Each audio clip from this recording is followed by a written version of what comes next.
Bismillahirrahmanirrahim. Elhamdülillahi Rabbil alamin. Vessalatu vesselamu ala khatamil enbiya vel mursalin. Nebiyina Muhammedin ve ala alihi ve sahbihi ecma'in. Amma ba'd.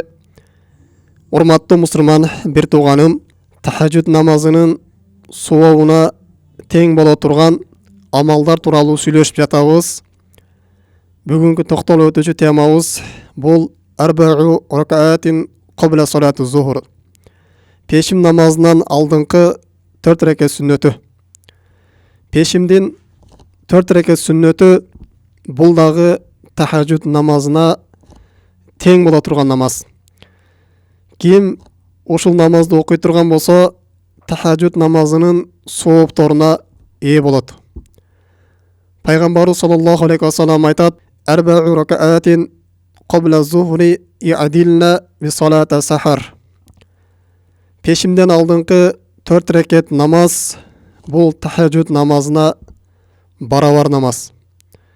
Anın soğuğuna teң bola turgan namaz деп пайгамбарыбыз кабар берет. Дагы бир башка хадисте пайгамбар саллаллаху алейхи ва саллям айтат: "Мен салла qabla zuhri 4 rak'atin ka'annama tahajjada bihinna min laylatihi." Kim peşimden aldığın 4 rekat namaz okugan bolsa, al ошол күнү кечинде tahajjud namaz okuганга барабар дейт. Tahajjud namazын окуган сыяктуу дейт. Демек, урматтуу мусулман бир тууганым, peşimдин 4 rekati бул tahajjud namazынын соогуна тете боло турган амал экен. Биз ар дайым peşin namazının сүннөтүн окуп аткан кезибизде мына ушуну дагы эске алып коюшубуз керек. Жүрөгүбүздөгү ихласты күчөйтүп, жүрөгүбүздөгү хушу хузуну көбөйтүп, мына ушул намазга дагы бекем болууга аракет кылышыбыз керек. Peşin намазынын сүннөтүнөн жалкоолук кылуудан алыс болушубуз керек. Мына ушул намазды окуп, биз tahajjud намазынын соогуна жетет экенбиз.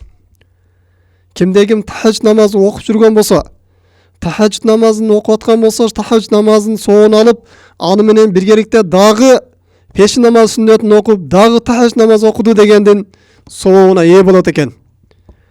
Кимде ким tahajjud намазына тура албай жаткан болсо, tahajjudду каза кылып алган болсо, мына ошол күнү peşin намазынын 4 rekat сүннөтүн окуган болсо, tahajjud намазынын соогуна жетет экен.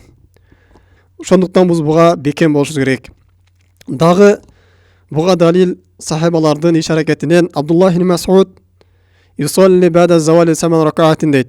Абдуллах ибн Мас'уд радияллаху анху ал ар дайым шашке убактынан кийин пешимге чейин 8 rekat намаз окуйт эле дейт. Ва якулу жана төмөндөгүдөй айтчу: "Иннахунна ya'dilna bimislihunna min qiyamul laylin." Бул намаздар tahajjud намазына тең бола турган намаздар. Tahajjud намазына барабар бола турган амалдар, намаздар деп айтчу дейт. Демек, урматтуу мусулман бир тууганым, бул намаз tahajjud намазынын соогуна жеткирерине эч кандай шек күмөн жок экен. Пайгамбар саллаллаху алейхи ва салламдан келиптир, жана сахабалардан дагы буга кобул акыбалдар кирген экен. Мына ошондуктан биз tahajjud намазына тура албай жаткан болсок, бул намазга дагы кайдегер карабастан, ага жеңил санабастан, ага жалкоолук кылбастан, таштабастан, чын ихлас менен окуп жүрүшүбүз керек. Бул peşim намазынын сүннөтү тууралуу дагы башка пайгамбар саллаллаху алейхи ва салламдан хадистер келген. Мына ошол хадистерден бирине келе турган болсок, пайгамбар саллаллаху алейхи ва саллям мына ушул peşim намазынын 4 rekat сүннөтүн таштабай ар дайым окуйт эле дейт. Ошондо пайгамбарыбыздан суралган кезде пайгамбарыбыз төмөндөгүчө жооп берет: "Инна абуабас самаи туфтаху инда завали шамс." Асман эшиктери завал убактынан кийин ачылат дейт. "Фала туртажу хатта юсалла зухр." Мына ошол ачылган бойдон peşin намазы окулуп бүткөнгө чейин ал жабылбайт. "Фа ухиббу ан яс'уда ли фиха хайрун." Мен ушул убакта Аллах Таалага жакшы ибадатты кылууну жактырамын деп пайгамбар саллаллаху алейхи ва саллям айтты дейт. Башка бир хадисте пайгамбар саллаллаху алейхи ва саллям: "Арбa'u qabla zuhri tuftahu lahunna abwabus sama." Peşimden 4 rekat namazı üçün асмандын эшиктери ачылат деп пайгамбарыбыз жооп берген дейт. Демек, урматтуу мусулман бир тууганым, мына ушул шашке убактынан баштап пешин намазына чейин асман эшиктери ачылат экен. Аллах Тааланын рахматы түшө турган убакыт болот экен. Дуалар кабыл боло турган убакыт болот экен. Аллах Таала пенделерине жакындай турган убакыт болот экен. Мына ушул убакытта биз Аллах Тааланын кечиримин сурап, Аллах Тааладан дуа тилек кылып, Аллах Таалага ибадат кылып калышыбыз керек. Кандай эле түндүн акыркы бөлүгүндө Аллах Таала пенделерине жакындаган сыяктуу эле, Аллах Тааланын рахматы, берекеси түшкөн сыяктуу эле, күндүзү дагы пешим убактында, завалдан кийин пешим убактына чейин Аллах Тааланын рахматы, кечирими түшөт экен. Аллах Тааладан биз көп дуа кылып сурай турган нерсе сурай турган болсок, мына ушул учурда дуалар кабыл боло турган убакыт, ибадаттар Аллах Таала көтөрүлө турган убакыт экен. Мына ушул учурда биз намаз окуй турган болсок, пешинден алдыңкы 4 рекет сүннөтүн окуп тура турган болсок, андан кийин пешим убактын күтүп зикирлер менен истигфарлар менен алек боло турган болсок, Аллах Тааланын райымына, рахматына, Аллах Тааланын кечиримине биз ээ болобуз. Дагы пайгамбар саллаллаху алейхи ва саллям бир хадис келет. Вала шайун дейт. Илла ва хуа юсаббихуллаха тилка саа.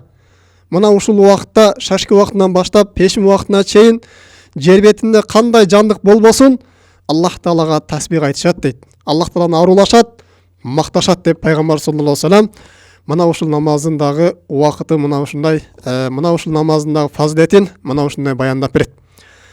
Мына ошондуктан пайгамбар саллаллаху алейхи ва саллям бул намазды ар дайым аткарып жүргөн. Аны каза кылып койгон болсо, кандай бир себептерден улам, кандай бир иштерден алек болуп калып, пешин намазын окуй албай кала турган болсо, пайгамбар саллаллаху алейхи ва саллям пешин намазын сүннөтүн окуй албай кала турган болсо, анын казасын да өтөп берчү. Айша энебизден келет, кан ида лам юсалли арба'ин qabla az-zuhri sallahunna ba'dahu дейт. Эгерде пайгамбар саллаллаху алейхи ва саллям пешин намазынын алдыңкы 4 рекет сүннөтүн окуй албай кала турган болсо, пешин намазын окуп бүткөндөн кийин анын казасын окуйт эле деп Айша энебизден келет. Мына ошондуктан урматтуу мусулман бир тууганым, биз дагы кандай бир себептерден улам пешин намазынын сүннөтүн окуй албай кала турган болсок, анын казасын өтөп берсек болот. Бул асыр убактына чейин, ошол пешин убакыты чыгып кеткенге чейин, асыр убактына чейин мына ошону 4 рекет сүннөттү окусак, бул шариятыбыз уруксат берет. Демек, ким мына ушул сүннөттү окуй турган болсо, ким тахажжуд намаз окуп жүргөн болсо, ага дагы нур үстүнө нур берилет экен. Сооп үстүнө сооп берилет.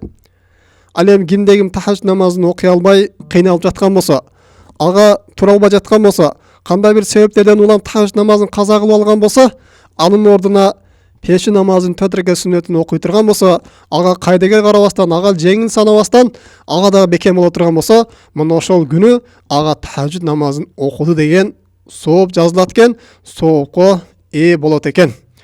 Мына ушул менен урматтуу мусулман бир тууганым, бүгүнкү сабагыбызды жыйынтыктайбыз. Субханак Аллахумма бихамдик, ашхаду ан ла илаха илля анта, астагфирука ва атубу илейк. Ассаламу алейкум рахматуллахи ва баракатуху.